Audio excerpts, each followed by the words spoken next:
मंडळी, भारतीय कुस्ती महासंघ आणि महाराष्ट्र राज्य कुस्तीगीर संघाच्या वतीनं 66व्या वरिष्ठ राज्य अजिंक्यपद महाराष्ट्र केसरी कुस्ती स्पर्धेला सुरुवात झाली आहे। पुणे जिल्ह्यातल्या हवेली तालुक्यातल्या फुलगाव इथं नेताजी सुभाषचंद्र बोस सैनिकी शाळेच्या मैदानावर होणाऱ्या या स्पर्धेचा आजचा तिसरा दिवस आहे। कालपासून महाराष्ट्रातल्या सर्व जिल्हा तालीम संघांचे मल्ल महाराष्ट्र केसरीच्या या स्पर्धेसाठी मैदानात उतरले। पण या फुलगाव इथं होत असलेल्या स्पर्धेबरोबरच धाराशिवला सुद्धा अजून एक महाराष्ट्र केसरी कुस्ती स्पर्धा होणार असल्याची चर्चा आहे। त्यामुळे खेळाडूंच्या मनात संभ्रम निर्माण झालाय।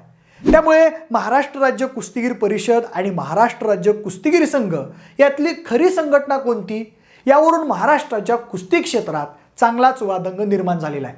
म्हणूनच या निमित्ताने खरी महाराष्ट्र केसरी स्पर्धा कोणती, महाराष्ट्र कुस्तीगीर परिषदेतला हा वाद नेमका आहे तरी काय, हेच आपण आजच्या व्हिडिओच्या माध्यमातून जाणून घेणार आहोत।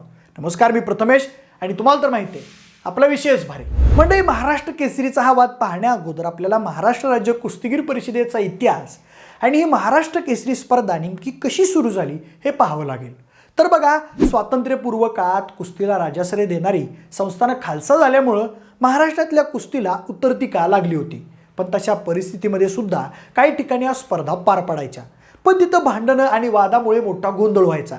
याच काळात पुण्यात मामासाहेब मूळ यांच्या पुढाकारातून पुणे राष्ट्रीय तालीम संघाची स्थापना झाली आणि त्यांच्या माध्यमातून पुण्यात शांततेत कुस्ती स्पर्धा पार पडू लागल्या।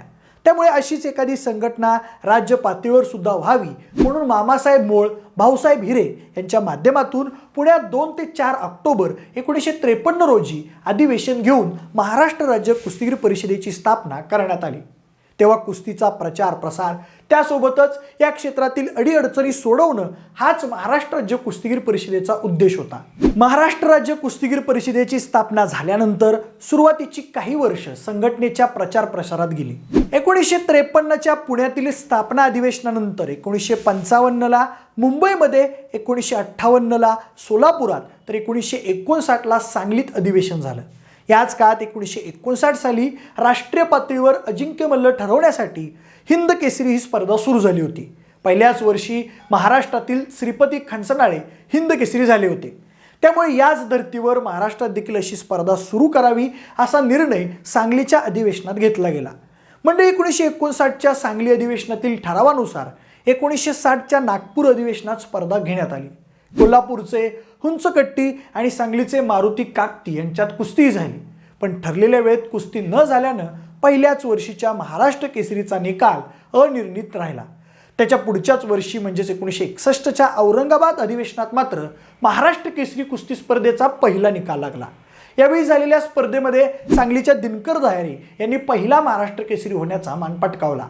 दिनकर दह्यारी यांनी जिंकलेल्या पहिल्या स्पर्धेपासून आजवर 65हून अधिक वेळा महाराष्ट्र केसरी स्पर्धा पार पडल्यात। आज या स्पर्धेला मोठं वलय आहे। दरवर्षी हजारो कुस्ती शौकीन या स्पर्धेची आतुरतेनं वाट पाहत असतात। आता बघा, मागच्याच वर्षी जून महिन्यात जेव्हा महाराष्ट्रात सत्ता पालटाचा डाव रंगला होता, नेमकं त्याच दरम्यान या महाराष्ट्र राज्य कुस्तीगीर परिषदेच्या वादाला सुरुवात झाली होती। बरं, हा वाद इथं न थांबता तो कोर्टातही गेला होता आणि त्यावर कोर्टाचा निर्णय आला होता। या सगळ्या गदारोळात राज्य कुस्तीगीर परिषदेमार्फत आयोजित होणाऱ्या निरनिराळ्या स्पर्धा आणि त्यातल्या त्यात प्रतिष्ठेची समजल्या जाणाऱ्या महाराष्ट्र केसरी स्पर्धेचं आयोजन कसं होणार या संदर्भात बरेच प्रश्न निर्माण झाले होते। मंडळी, तसं बघायला गेलं तर जवळपास गेली 4 दशकं राज्य कुस्तीगीर परिषदेवर शरद पवारांचं वर्चस्व राहिलं आहे।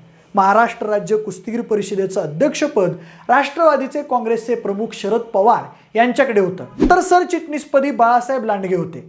तसं बघायला गेलं तर आतापर्यंत कुस्तीगीर परिषदेतील असा अंतर्गत वाद उघडपणे समोर आला नव्हता, पण गेल्या वर्षी मात्र हे सगळं चित्र पालटलं। वाद निर्माण करणारा पहिला महत्त्वाचा निर्णय आला 30 जून 2022 या तारखेला। अखिल भारतीय कुस्तीगीर महासंघानं महाराष्ट्र राज्य कुस्तीगीर परिषदेचं संपूर्ण संचालक मंडळ बरखास्त करण्याचा निर्णय घेतला। बरखास्तीचं कारण देताना भारतीय कुस्तीगीर महासंघानं म्हटलं होतं की त्यांच्या वेळापत्रकाप्रमाणे राज्य कुस्तीगीर परिषदेनं काही स्पर्धा घेतल्या नाहीत। त्याचसोबत परिषदेच्या विरोधात काही तक्रारी थेट कुस्ती महासंघाकडे करण्यात आल्या होत्या। मंडळी, अखिल भारतीय कुस्तीगीर महासंघ ही राष्ट्रीय पातळीवरची कुस्तीची मुख्य संघटना आहे आणि या संघटनेसोबत वेगवेगळ्या राज्यांमधल्या जवळपास 28 राज्य कुस्ती संघटना संलग्न आहेत आणि त्यामध्ये महाराष्ट्र राज्य कुस्तीगीर परिषदेचाही समावेश होता। अखिल भारतीय कुस्तीगीर महासंघाच्या अध्यक्षपदी उत्तर प्रदेशमधले भाजपचे खासदार बृजभूषण सिंग होते. आता बृजभूषण सिंग हे नाव कोणाला माहिती नसेल असं होणार नाही, कारण महिला पैलवानांवर होणाऱ्या अत्याचारासंदर्भात बरेच आरोप त्यांच्यावरती झाले होते. त्यानंतर बृजभूषण सिंग यांच्याकडून भारतीय कुस्ती महासंघाचं अध्यक्षपदही काढून घेण्यात आलं होतं. यांच्याबद्दल आणखी एक वेगळी ओळख सांगायची म्हणजे हे तेच भाजपचे खासदार आहेत ज्यांनी राज ठाकरेंच्या अयोध्या दौऱ्याला सुद्धा विरोध केला होता. मंडळी, जसा अखिल भारतीय कुस्तीगीर संघटनेचा निर्णय आला तसं शरद पवारांनी पुण्यात पत्रकार परिषद घेऊन त्यावर आपली प्रतिक्रिया दिली होती. तेव्हा ते म्हणाले होते की कोणत्याही प्रकारची नोटीस न पाठवता कुस्तीगीर संघटना बरखास्त करण्याचा निर्णय योग्य नाही. काही मोजक्या तक्रारींची दखल घेऊन राज्य कुस्तीगीर संघटना बरखास्त करण्यात आली. राज्य कुस्तीगीर परिषदेच्या कामाबद्दल काही तक्रारी असतील तर थेट बरखास्तीची कारवाई करण्यापूर्वी काही सूचना देणं आवश्यक होतं. थेट बरखास्तीची कारवाई झाल्यानं आश्चर्य वाटलं असं शरद पवार म्हणाले होते. याच वेळी त्यांनी आपण खेळात कधीही राजकारण आणत नसल्याचंही सांगितलं होतं.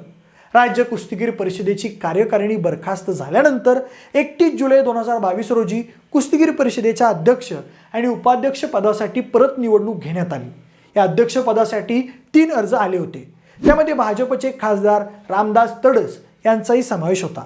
पण निवडणुकीच्या आधीच काकासाहेब पवार आणि धवलसिंग मोहिते पाटील यांनी आपले अर्ज मागे घेतले. त्यामुळे रामदास तडस यांची अध्यक्षपदी बिनविरोध निवड झाली. शरद पवार यांच्या अध्यक्षतेखालील अस्तित्वात असलेल्या कार्यकारिणीचा कार्यकाळ 2023 सालापर्यंतचा होता. त्यामुळे बरखास्तीच्या निर्णयाविरोधात राज्य कुस्तीगीर परिषदेचे सरचिटणीस बाळासाहेब लांडगे यांनी कोर्टात धाव घेतली आणि काही दिवसातच कोर्टाने लांडगे यांच्या बाजूने निकाल दिला. बरखास्तीचा निर्णय अयोग्य ठरवत बॉम्बे हायकोर्टानं जुनी कार्यकारिणी आपला कार्यकाळ संपेपर्यंत परिषदेच्या घटनेप्रमाणे कामकाज पाहिल असं स्पष्ट केलं. कोर्टाच्या निर्णयावर आपलं मत मांडताना बाळासाहेब लांडगे म्हणाले, महाराष्ट्र राज्य कुस्तीगीर परिषदेची घटना आहे, त्याप्रमाणे आमच्या निवडणुका होत असतात. 2019 ते 2023 या कालावधीसाठी निवडणुका झाल्या. चॅरिटी कमिशनर यांच्या स्वतःच्या निरीक्षणाखाली गुप्त मतदान पद्धतीनं ही निवडणूक झाली. त्यामध्ये जे हरले ते आकसाने आणि सूडबुद्धीने खोट्या प्रसिद्धीसाठी काम करायला लागले. दरवर्षी महाराष्ट्र कुस्तीगीर परिषद महाराष्ट्र केसरी महिलांच्या स्पर्धा, कुमारवयीन मल्लांच्या स्पर्धा घेत असते.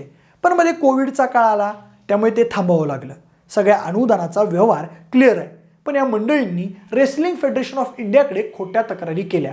अशा निर्णयांची काही प्रक्रिया असते, पण अशा हुकुमशाही निर्णयाविरोधात आम्ही कोर्टात गेलो आणि कोर्टानं आमचं म्हणणं मान्य केलं. दरम्यान रामदास तडस यांच्या नेतृत्वातल्या राज्य कुस्तीगीर संघाने गेल्या वर्षी डिसेंबरमध्ये पुण्यात महाराष्ट्र केसरी स्पर्धांचं आयोजन केलं होतं. पण आता कोर्टाच्या निर्णयानुसार राज्य कुस्तीगीर परिषदेवर परत शरद पवारांच्या गटाचं नेतृत्व आलंय. त्यामुळे या कार्यकारिणीकडून आयोजनाचं वेगळं नियोजन केलं जाईल का हा प्रश्न उपस्थित झाला होता. यावर बोलताना सरचिटणीस बाळासाहेब लांडगे यांनी सांगितलं होतं की डिसेंबरमध्येच महाराष्ट्र केसरी स्पर्धा घेण्याचं नियोजन आहे, पण ते कुठे होणार हे अजून ठरलेलं नाही. आता यावर्षी महाराष्ट्र केसरीच्या स्पर्धा आणि इतर स्पर्धांसाठी 7 जिल्हे उत्सुक आहेत. महाराष्ट्र राज्य कुस्तीगीर परिषदेसोबत 45 संघटना संलग्न आहेत. यामध्ये 33 जिल्हा संघ आणि 12 महानगर संघ अशा 45 राज्यातल्या संघटना आपल्याला संलग्न आहेत. ती कुठे होणार याचा निर्णय आमच्या कार्यकारिणीमध्ये होईल.